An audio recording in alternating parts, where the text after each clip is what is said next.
my Bill 5000 Nation. How's everyone doing today? Hopefully, everyone's having a great day. If not, I hope it gets better from here. We are back with another Coffeehouse Crime. This one is titled Wealthy Magnate to Despicable Killer. I lost where I was at. I shook too fast and everything went out the window. Let's go ahead and get into the story. Go ahead. Turn them lights down low. Put on something comfy. Cup with something special. Let's get concerned. Very, very concerned. It's Coffeehouse Crime. I'm always a little slightly concerned. Mainly because I know I'm going to be traumatized by the fucking end of it. It never fails, man. As the daughter of a Pakistani diplomat, Noor Mukadam was a young Irish woman who grew up between contrasting cultures. But after returning to Pakistan, her life became a nightmare when her partner turned out to be a monster. Those around them seldom saw the turbulence in their relationship, but in July of 2021, all of that changed when Noor suddenly vanished. What followed was a terrible story that centered around her partner, a man named Zahir Jaffer. And as the news broke out, it would leave the country of Pakistan reeling in anger. Welcome back to Coffeehouse Crime, folks. My name is Adrian, and today we're looking at the case of Noor Mukadam, a story which enraged the nation of Pakistan. If you like your true crime informative and your coffee strong, then please consider subscribing, because I post 2 videos a week here. And now, with that said, please grab yourself a coffee, pull up a seat, and get ready for the deep dive.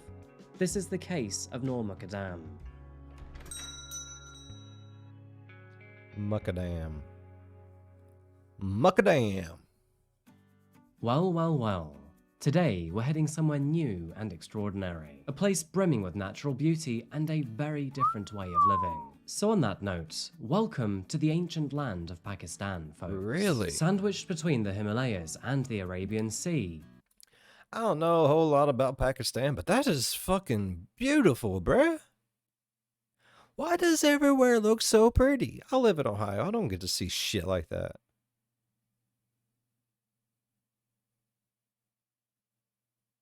Sad.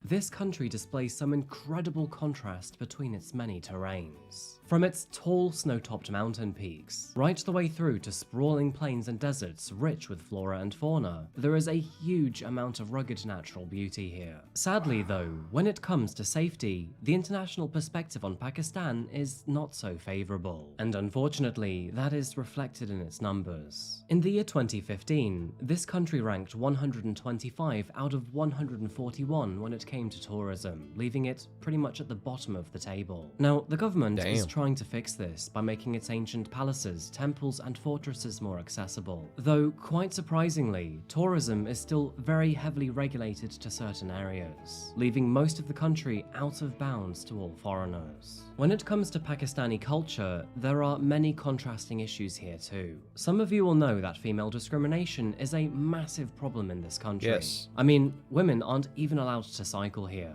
be it for commuting, leisure, or exercise. Pakistani culture views this as unbecoming and overly sexual. And as you can likely guess, this ban is not just cycling, but driving and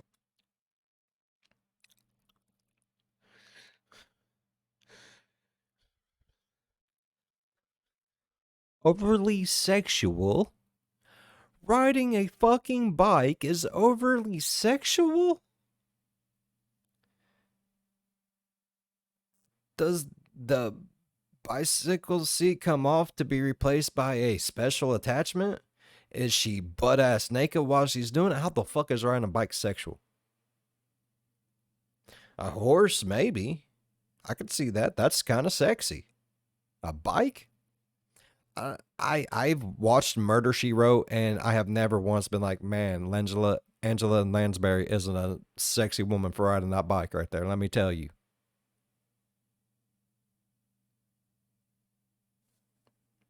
What the fuck? many other things too. More than 50% of all women in Pakistan lack basic education and are seen of lower status than men. In fact, Pakistan is even considered to be the 6th most dangerous country in the world for women. Moving forward, this country has deep religious ties with the Islamic faith. In fact, more than 95% of the population Have these fuckers met women?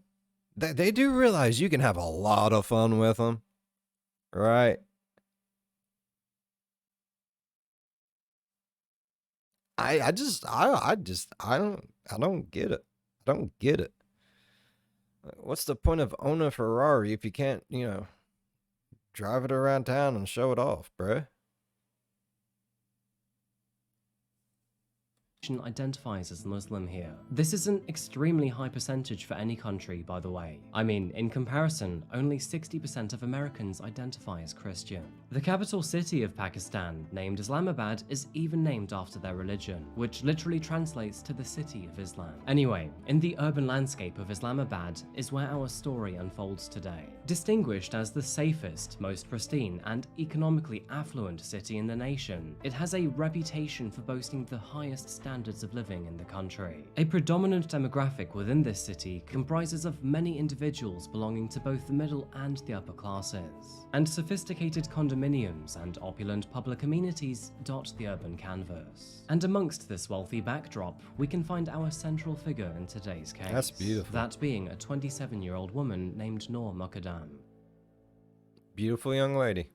Born on October the 23rd, 1993, to her parents Shaukat Ali and Kausar Mukadam, Noor Mukadam emerged as the middle child among her three siblings. A tender, nurturing, and affluent environment enriched her earlier years, courtesy of her father's role as a Pakistani government official and foreign representative.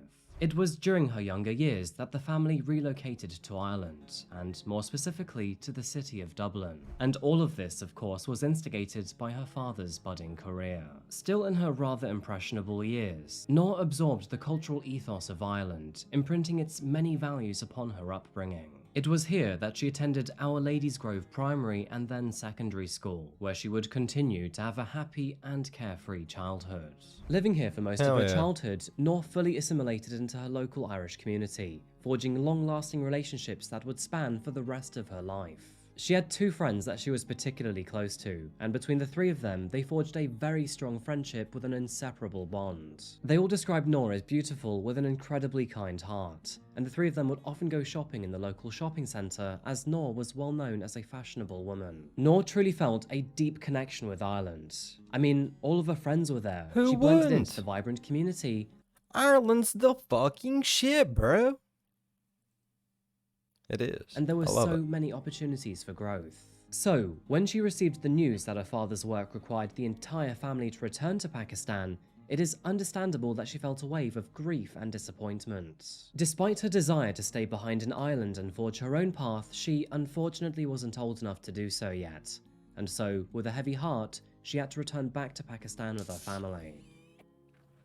Now, as you can imagine, after growing up in Ireland, moving back to Pakistan was quite a culture shock. The societal expectations for women in Pakistan differed quite significantly, and this presented a massive challenge for Noor and the rest of her family, especially as she approached the age of her own independence. Thankfully, being the daughter of a diplomat, their perspective and expectations were quite different to Pakistani standards. As a result, she had the support of her entire family in almost anything that she wished to Hell pursue. yeah, And that's so, awesome. moving into her young adult years, Noor decided to focus on her own creative abilities. Driven by her passion for fashion, Noor sought to weave her creativity by designing clothes. She also expressed her talents through creating vibrant murals, which neatly contributed towards the community's creative beauty. Amid her pursuits, it is important to note that Noor was a widely cherished and admired young woman, and it seems through her many qualities that they caught the eye of a 30-year-old man named Zahir Jaffer. As a man who also lived in Islamabad, they crossed paths in the year 2018. We don't know how they met, but regardless, this encounter led to a friendship and eventually a relationship. However, in the unfolding chapters of their new relationship, Noor didn't actually know what kind of man she was getting close to. Now, Zahir was the son of a very wealthy man, and was also a US national who spent most of his time in the United States and the United Kingdom. But the question is, what made him come back to Pakistan? Right. Unfortunately, it turns out that Zahir does not have a clean criminal record. And actually, his charges span in both the United States and the United Kingdom. Charged in the US and the UK for abusive behaviour and sexual harassment, he would go one step further and be deported from the UK after being held on charges of sexual assault. But following his deportation, Zahir took deliberate measures to try and conceal his previous convictions. And yeah, he was pretty successful in doing so, because Noor Piece had of no shit. idea. I mean, had she been aware of his terrible history, it is likely that Noor would have run for the hills. And remember, with the Himalayas, Pakistan has very steep hills. Anyway, both hailing from rather affluent families, financial concerns Yeah, man, he's coming out with all kinds of funnies, ain't he? Motherfucker, I love it. were never really a problem for either Zahir or Noor. And this was great for Noor because she could finally pursue her artistic capabilities. Oh, On the other yeah. hand though, Zahir worked within the family business and would eventually inherit his father's business development agency named Ahmed Jaffer and Company. However, the dynamics of their relationship were actually very far from ideal. Zahir exhibited a rather short fuse and frequently lost his temper. At times, this temper would even escalate to physical aggression. Sadly, statistically speaking, this is not an uncommon occurrence in this country. Now, this was no news to Zahir. In fact, this behavior was unfortunately in line with his rather troubling history of misogyny. The man had a track record of harassing women through unsolicited direct messages, often employing offensive language and explicitly sliding into women's DMs. Now, sadly, I can't read these messages without getting hammered by the big red play button, and unfortunately, I had to blur out a lot of what is said here. But for context, one of those messages read, "Slut mutt, I need a nude pic to adjust my stick." I mean, honestly, what kind of right-minded adult flirts like this? Despite these alarming traits, Zahir did manage What to the hide most fuck? of his darker side from Noor. And although he did unfortunately routinely hit her, she had no idea about the rest of his ugly life. This dissonance between Noor's compassionate nature and Zahir's concerning behavior remained rather perplexing to mutual friends. But surprisingly, Noor's and Zahir's relationship would span for more than 3 long years, which, as you can imagine, was littered and marked with aggression and toxicity. Tragically though, this tumultuous journey would come to And that's just acceptable there? No, bro, I don't give a fuck who you is. I'd straight kill that motherfucker right in his fucking dick. a shocking and horrific end. An end which would cost one of them their lives. No, you ain't gonna be mean to my baby girl. I In would the have early killed hours you. of July the 20th, Oh, 2021, an unusual silence enveloped the Mukadam household. Noor had been missing for 2 days now, and although it wasn't uncommon for her to spend a night away, the extended absence had heightened concern within the family. Departing from the family home 2 days prior at 9 p.m. on the evening of July the 18th, Noor was assumed to be going to her boyfriend's residence and was expected to return the following day. Despite this, she never actually returned home. 2 whole days had passed. As the clock ticked past 1 a.m., anxiety began to set in. Noor's father attempted to reach her by sending multiple text messages, but sadly, none were met with a response. And in addition to this, all calls made from her sister would go unanswered. It was only 4 hours later, in the early Red morning flags. hours at around 5 a.m., Everywhere. that Noor's mother received a rather concerning voice message from her daughter. Noor was there, but she seemed distinctly marked by a sense of panic. The details of this message do remain undisclosed, but it is known that, shortly after this message, the family received a call from Zahir. His demeanor always struck them as strange, but this time he seemed distinctly different. He repeatedly mentioned that he hadn't seen Noor that day, and, even more suspiciously, he emphasized that she was not currently at his house. However, later that day, on the evening of July the 20th, the Mukadam family received some devastating news. Their daughter had been found dead in a wealthy neighborhood home, and of course, it belonged to Zahir Jaffer. The police had become alerted to the situation after a call was made to the nearby mental health facility named Therapy Works. The call reported a man who seemed to be in the middle of a mental breakdown, and that, furthermore, he posed a threat not just to himself, but to others around him too. damn. Responding to the call, police encountered a very harrowing scene at the residence. After arriving, Zahir tried to attack them with a knife, therefore leading to his restraint and eventually his arrest. And after stepping inside of the property, the authorities realized that this incident was far worse than they anticipated. The master bedroom bore witness to a very gruesome crime, with bloodstains on the walls, dresser, and floor. Noor Mukadam's lifeless body had multiple stab wounds, and tragically, she'd been decapitated. A large kitchen knife, Holy which shit. was identified as the murder weapon, was recovered from the crime scene, therefore leading to Zahir's arrest for the murder of his girlfriend. In the aftermath, the authorities faced the daunting task of reconstructing the crime scene and all the events that took place in the 2 days prior. But as for Zahir, he remained uncooperative and silent. However, through surveillance footage, eyewitness accounts, and telephone records, a timeline of the tragic events could be made. As we know, Noor left her family home at around 9 PM on July the 18th. She then travelled to Zahir's place after he requested her to meet him. Unknown to her at the time, but Zahir had actually booked them a flight to New York, which was due to fly out later that night. His plan was to propose to her that evening, with the intention of treating her if she said yes. There was one problem though. Noor eventually rejected his proposal. Despite being with him for 3 years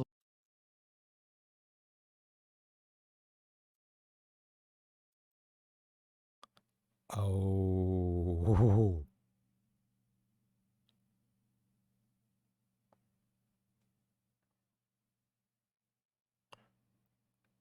I like it. She's like, no. Oh my god. already, she had no intention of marrying him. Put bluntly, he was quite a terrible partner. Unfortunately, though, as you can probably guess, Zahir did not take the rejection well. He was undeservedly a very proud man, and to reject a proposal in Pakistan is seen as a highly disrespectful action. I'm sorry it hurt your pride, buddy. I think she was too good for you. Amid his Definitely anger, fucking too Zahir good. called to cancel his Anybody would be too good for this piece of shit. Fuck that. Fucking trash ass motherfucker. tickets to New York. But frustratingly, the operator told him that if he was to cancel, he would not receive a refund. At around 11 PM, a taxi that Zahir had pre-booked arrived at his house. By now though, his evening had crumbled, and so, as a result, he told the driver to wait outside. Half an hour had passed before finally Zahir emerged from the home.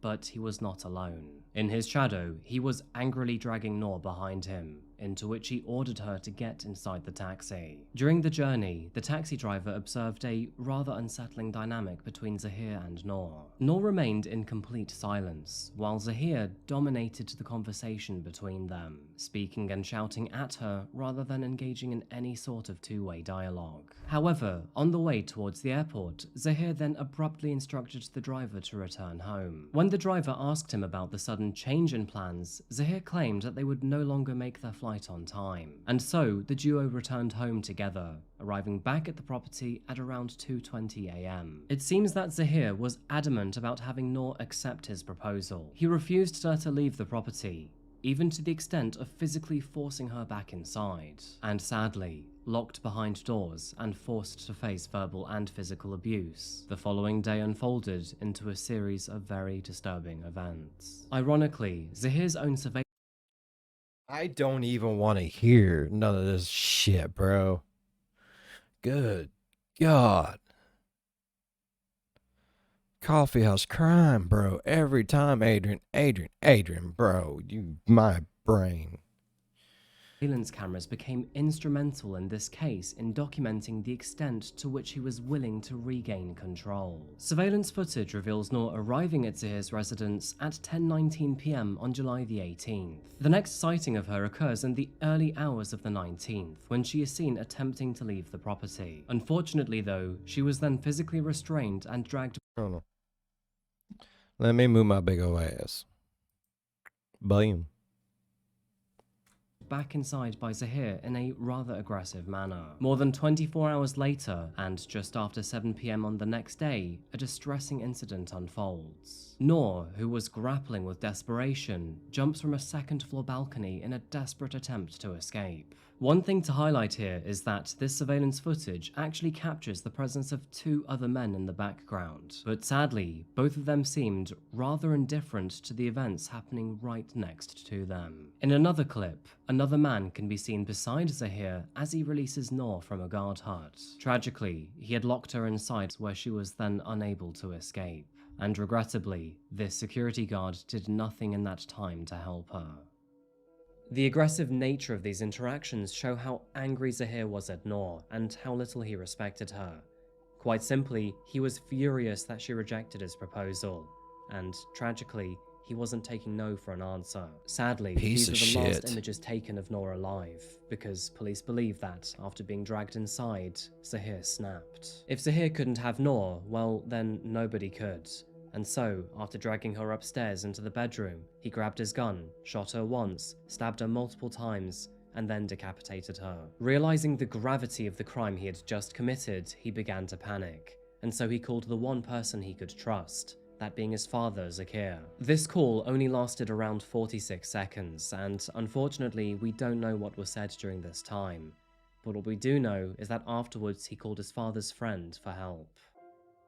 In this call he said, "I am in a terrible fix, please help me. Come to my house immediately, robbers have come into my house. I am alone, please come quickly." This call lingered for a little over 5 minutes, but Zahir's words were a chaotic jumble, lacking any form of coherence. Concerned for his well-being, the friend promptly alerted his father, Zahir, into which he said, "What is going on with your son?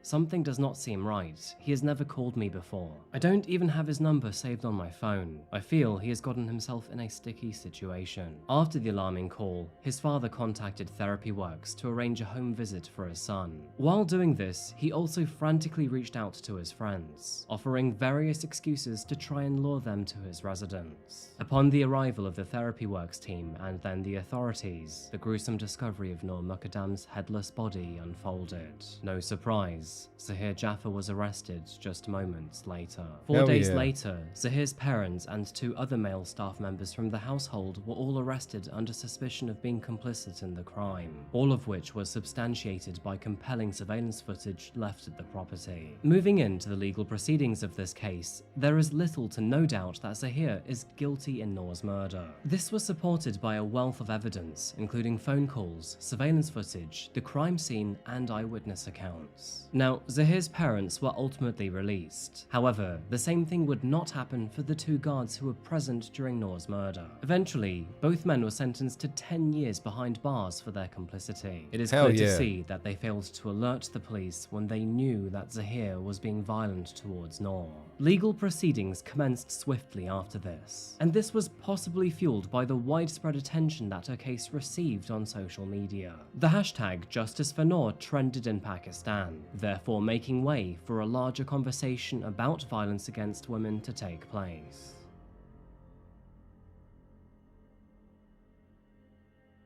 Only 7 months after Noor Mukadam's murder, Zahir stood trial on February 24th, 2022.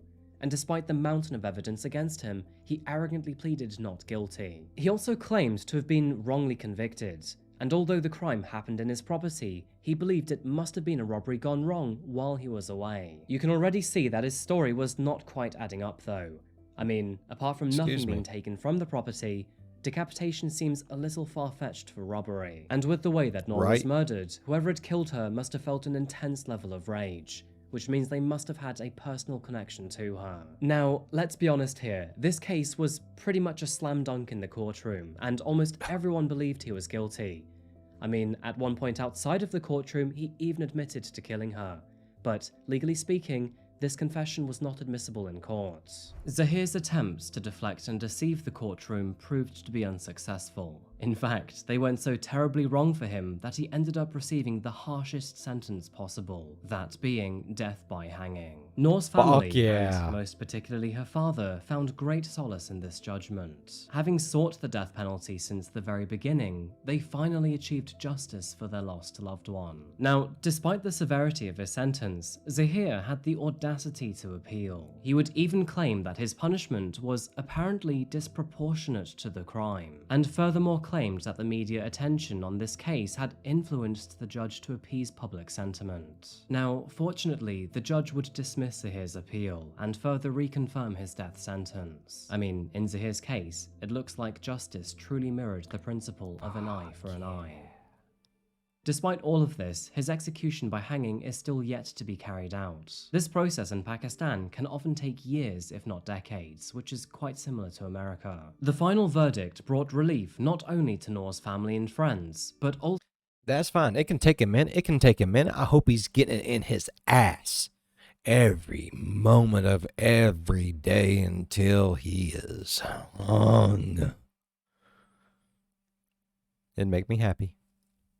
also resonated as a significant moment for women across Pakistan. Given Zahir's documented history of violence against women, the fear persisted that, if not held accountable, he would continue his pattern of abuse and potentially commit further acts of violence. In an interview with the press, Noor's father summed this case up with his own words: "We are shocked and devastated, and, as her parents, we are completely broken. Everybody has to go from this world. But to lose a child like this is difficult to take. She was so young and a gentle, kind girl. It's not just our family who are grieving, but the whole of Pakistan. I may have lost a daughter, but now we are fighting for all women, because this could be anybody's daughter or sister." Shaukat's statement is true, and comes from a man who has both professional and personal experience in this terrible fact. Women's rights stand as a critical concern in Pakistan. The World Economic Forum's Global Gender Index ranks the nation at a sobering 153 out of 156 countries concerning women's rights. Compounding this issue even further, Pakistan actually lacks a nationwide law against domestic violence. This means that women are susceptible to abuse from their spouses and partners without them receiving any sort of legal ramifications. More than 30% of women in the country have encountered some sort of violence since the age of 15, and we can only hope that some changes now come after this case. Noor Mukadam's death is tragic beyond all measure. She was on the brink of realizing her artistic aspirations, enjoyed a rich social circle on 2 continents, and contemplated a future that included starting her own family. She will be remembered as a kind, caring, and thoughtful individual. Noor was laid to rest 2 days after her murder at the Naval Anchorage Graveyard in Islamabad. Her grave becomes a focal point for remembrance, adorned with flowers on her birthday and the anniversary of her death. Even in Ireland, where she once resided, friends organise a tribute walk around her college in Dublin. They take this time to reflect on her aspirations and, of course, remember her. Damn. Bringing up the difference in culture between countries can be quite the sensitive topic here on YouTube, but I think in this case, it is more than obvious that women's rights must be improved in Pakistan. The murder of Noor Mukadam has already sent ripples throughout the country, and hopefully we will see more changes coming in the future. Fuck But yeah. yeah, I think that pretty much wraps up our case today, folks. Oh, thank God I couldn't go no longer. Like, my brain was gooping, bro. I literally, like, tears, bro, started. Oh. I mean, I know it's their culture and all that, but I mean, damn, women are people, bro. They're like some of the best people. You get to do things to them. Yeah. Like, I love women. I don't care. Women are amazing. Some of the best people out there. Next to hippies, I love hippies most of all. All right. I really enjoyed today's story. Like, it was awful to get through. It was really hard to get through, but it's one of those stories that need to be told. Like, women are people, bro. 100% people. Like, they're so fun. Why would you ever want to just make them less than? It's awful. All right. Like I said, I really enjoyed today's story. Like, not like it was hard to get through. Let's just put it like that. If y'all enjoyed today's story as much as I did, please go down there, leave a thumbs up. It really helps the channel grow. And while you're down there, go on over and slap that subscribe button. Become part of Bill 5000 Nation. We do some crazy shit here. If you want to see more of that crazy shit, ding that bell. It'll let you know whenever I post up new videos, which is every day, 7 days a week, 8:30 EST. As always, be good to one another. I'll see you in the next one. Bye-bye. Man, I'm glad this is over. My brain